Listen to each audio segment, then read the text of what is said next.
nanapa-kevitra ny nanao vaksiny noho ny fahatsapako fa ny fahasalamana ny voalokareny. Nanao vaksiny mba ho fiarovako ny tenako sy ho fiarovako ny hafa ihany koa.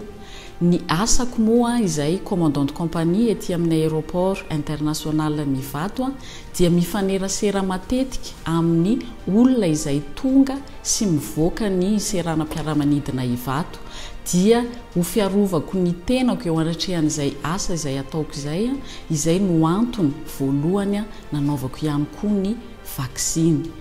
Rehefa ampitahaina ihany koa ny vidin'ny vaksiny izay maimaim-poana sy ny vidin'ny fanafody raha sanatria marary dia hita fa mahazo tombony bebe kokoa ny manao vaksiny noho izay mitsabo rehefa marary ka aleo misoroka toy izay mitsabo.